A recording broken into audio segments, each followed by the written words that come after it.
بسم اللہ الرحمن الرحیم۔ صراط مستقیم صرف یہی تھوڑی ہے کہ نماز پڑھ لی، روزے رکھ لیے، زکوٰۃ دے دی۔ صراط مستقیم تو وہ راستہ ہے جس پر قدم قدم پر رب کی کتاب سے رہنمائی لینی پڑتی ہے، جس راہ پر اپنا نفس مارنا پڑتا ہے، جس راہ پر چلتے ہوئے دل کا رب سے ہر لمحے بڑھتا ہوا تعلق ہوتا ہے۔ انسان بار بار گرتا ہے، پھر اسے اس کا رب اٹھاتا ہے، اسے قوت دیتا ہے، ایمان دیتا ہے، اس کا معاون بن جاتا ہے۔ دعا میں ایسی تاثیر ہوتی ہے کہ اللہ ناممکن دکھائی دینے والے راستے بھی آسان فرما دیتا ہے، چاہے بات قسمت کی ہو، گزری ہوئی تکلیفوں کی، ٹوٹے خوابوں کی یا کسی ادھوری خواہش کی۔ اپنے رب سے مانگی گئی خلوص بھری دعا کبھی بے اثر نہیں جاتی۔ جب درد حد سے بڑھ جائے اور زبان ساتھ نہ دے تو اپنے آنسوؤں کو گرنے دیا کرو۔ یہ آنسو اور کچھ نہیں بلکہ اللہ کے سامنے دل کا حال بیان کرنے کی زبان ہے۔ جمعہ صرف ہفتے کا ایک دن نہیں بلکہ اللہ کی طرف پلٹنے، دل کی اصلاح اور بخشش مانگنے کا بہترین موقع ہے۔ وَيْلٌ لِكُلِّ ہُمَزَةٍ لُمَزَةٍ، بڑی خرابی ہے اس شخص کی جو پیٹھ پیچھے دوسروں پر عیب لگانا اور منہ پر طعنہ دینے کا عادی ہو۔ شکر کے لیے دل کو تیار رکھو، اللہ بہت جلد تمہاری زندگی میں ایسی خوشیاں عطا فرمائے گا کہ تم خود اس کے کرم پر حیران رہ جاؤ گے۔ اللہ پر بھروسہ رکھیں۔ کتنی خوشی ہوتی ہے جب کوئی ایسی دعا قبول ہو جائے جو آپ کے اور اللہ کے درمیان راز تھی۔ جوانی عبادت کے لیے ہے، عیاشیوں کے لیے نہیں۔ جوانی کا ایک سجدہ بڑھاپے کے سجدوں سے افضل ہے۔ کچھ دروازے بند کرنا ہار نہیں ہوتی، کچھ لوگوں سے دور ہونا بے وفائی نہیں کہلاتا۔ کبھی کبھی اپنی عزت، سکون اور دل کی حفاظت کے لیے خاموشی سے پیچھے ہٹ جانا ہی سب سے بہادر فیصلہ ہوتا ہے۔ یا پروردگار، محرم الحرام کے ان رحمت بھرے دنوں کے صدقے ہر اس پاکیزہ رشتے کی بنیاد مضبوط فرما جو ایک دوسرے کے لیے مخلص ہیں، اور جتنے بھی لوگ ایک اچھے، نیک اور من پسند ہم سفر کے منتظر ہیں ان کی یہ انتظار کی گھڑیاں ختم فرما اور ان کے نصیب روشن فرما۔ آمین۔ اے ہمارے رب، ہمیں ہر مشکل وقت میں صبر جمیل عطا فرما، ہمارے قدموں کو ثابت قدم رکھ اور ہمیں وہ طاقت دے جس سے ہم تیری دین پر استقامت سے قائم رہ سکیں۔ یاد رکھیں، صبر ایمان کا نصف حصہ ہے اور استقامت اللہ کی پسندیدہ صفت ہے۔ آمین۔ انشاءاللہ کچھ بہت بہترین ملے گا جب زندگی میں سب کچھ رک سا جائے، راستے دھندلے لگیں اور دعائیں جیسے ٹھہر گئی ہو تو گھبراؤ مت۔ یہ ٹھہراؤ، یہ تاخیر بے مقصد نہیں ہوتی۔ جب رب روک لیتا ہے تو اس کے پیچھے کوئی چھپی ہوئی بھلائی ہوتی ہے۔ دیر ہو رہی ہے مگر یقین رکھو کچھ بہت بہترین ملنے والا ہے۔ وہ جو عطا کرتا ہے دیر سے دیتا ہے مگر دل کی گہرائیوں تک خوش کر دیتا ہے۔ بس یقین رکھو اللہ بہت جلد تمہیں وہ دے گا جس کا تم بے صبری سے انتظار کر رہے ہو۔ بے شک انشاءاللہ۔ خاموشی، اپنا حال اللہ پر چھوڑ دو، یقین مانو اس سے بہتر کوئی فیصلہ نہیں کر سکتا۔ دماغ ان لمحوں کو زیادہ دیر تک یاد رکھتا ہے جن کے ساتھ جذبات وابستہ ہو، اس لیے ایک اچھا رویہ، ایک نرم لہجہ یا ایک سچا لفظ برسوں بعد بھی دل و دماغ میں زندہ رہ سکتا ہے۔ حضرت نوح علیہ السلام کے بیٹے نے اپنے آپ کو بچانے کا کوئی ارادہ نہ کیا جبکہ وہ وقت کے سب سے بڑے مبلغ اور نبی کے گھر میں رہتا تھا۔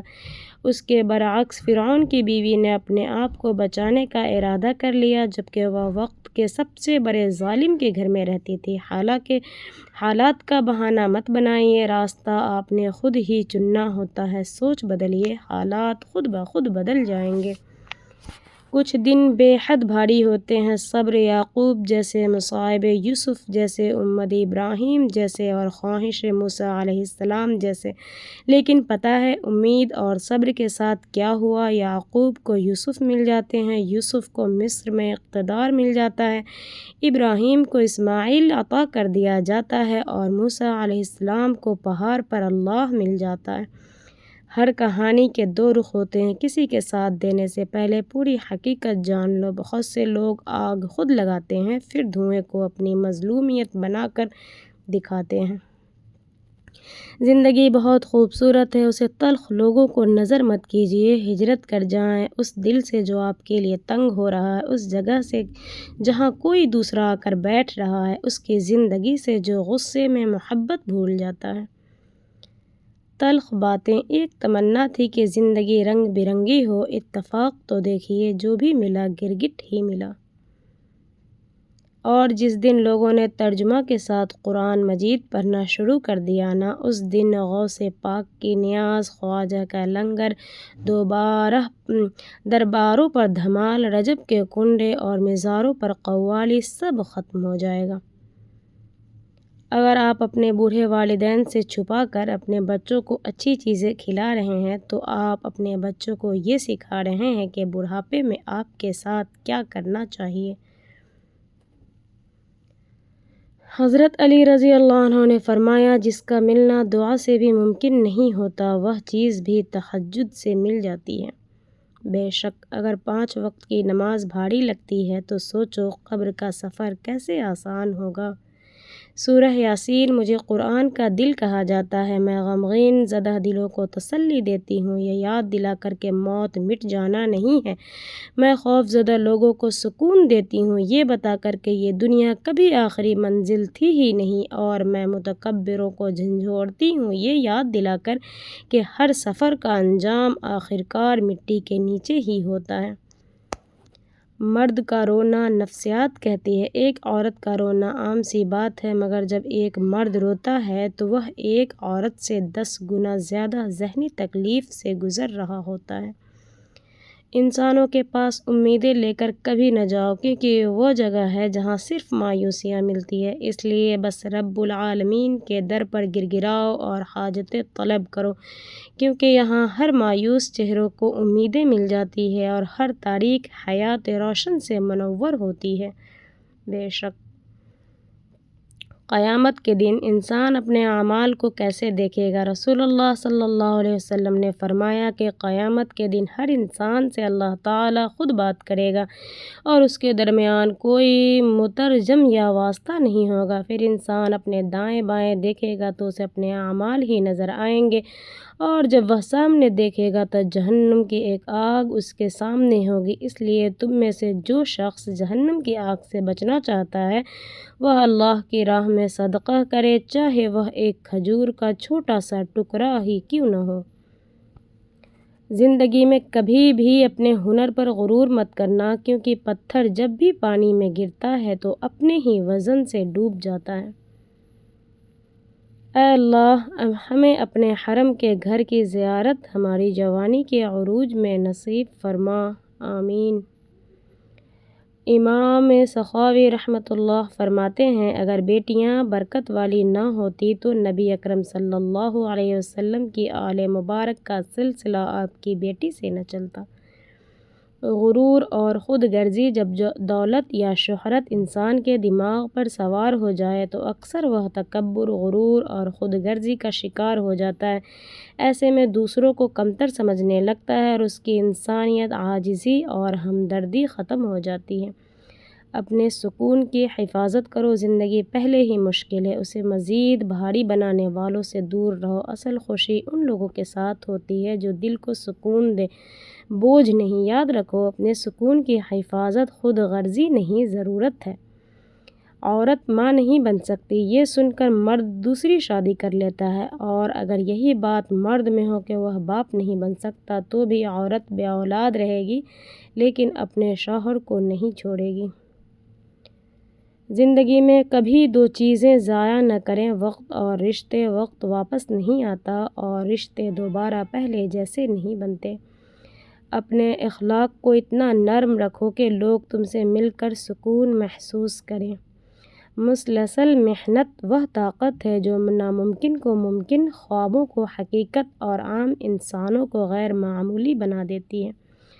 ایک 70 ماؤں سے زیادہ پیار کرنے والے رب، اے 70 ماؤں سے میری ایک ماں کی صحت کو لمبی عمر عطا فرما۔ اس وہم سے باہر آئیے کہ بد زبانی کے پیچھے کوئی صاف دل چھپا ہوتا ہے۔ جس کا دل جتنا مخلص ہوگا اس کے الفاظ اتنے ہی نرم ہوں گے۔ دنیا سے پہلے آپ کے لہجے کو سنتے ہیں، آپ کی نیت کو نہیں۔ اچھے اخلاق والے کبھی اپنے الفاظ سے کسی کی روح کو زخمی نہیں کرتے۔ چھوٹے لوگ دوسروں کو گرا کر اپنی اہمیت ڈھونڈتے ہیں، جبکہ بڑے لوگ دوسروں کو اٹھا کر اپنی عظمت ثابت کرتے ہیں۔ کردار کی بلندی دوسروں کو نیچا دکھانے سے نہیں بلکہ انہیں آگے بڑھانے سے پہچانی جاتی ہے۔ میں تو یہی کہوں گا کہ جب کسی کا دل کا دروازہ آپ کے لیے بند ہو جائے تو اسے کھٹکھٹا کر اپنی عزت نفس نہ گرائیے، کیونکہ ڈھونڈنے سے وہ ملتا ہے جو بچھڑ گیا ہو، وہ نہیں ملتا جو بدل گیا۔ خاموشی اور حاسدوں سے الجھنے کے بجائے خاموش ہو جاؤ۔ تمہارا چپ رہنا اور اللہ پر چھوڑنا ان کے لیے سب سے بڑی سزا ہے۔ زلیخا کے مانگنے پر اللہ نے اپنا پیغمبر یوسف دے دیا۔ تم یقین کے ساتھ مانگ کر تو دیکھو، اللہ تمہاری تقدیر بدل دے گا۔ بے شک رسول اللہ صلی اللہ علیہ وسلم نے فرمایا، سب سے افضل اعمال وقت پر نماز پڑھنا اور والدین سے حسن سلوک کرنا ہے۔ اگر اللہ تمہیں سنبھال لے تو دوبارہ اس چیز کی طرف مت پلٹنا جس نے تمہارا سکون برباد کیا ہے۔ حضرت علی رضی اللہ عنہ نے فرمایا، جب تمہیں خوشیاں ملنے لگے تو 3 چیزوں کو کبھی نہ بھولنا، اللہ کو، اس کی مخلوق کو اور اپنی اوقات کو۔ جو رب درخت پر سوئے ہوئے پرندوں کو گرنے نہیں دیتا، وہ ہمیں کیسے تنہا چھوڑ سکتا ہے؟ میرا دل کہتا ہے ایک دن اللہ ایسی خوشی عطا کرے گا کہ سارے صبر کی قیمت ادا ہو جائے گی، انشاءاللہ۔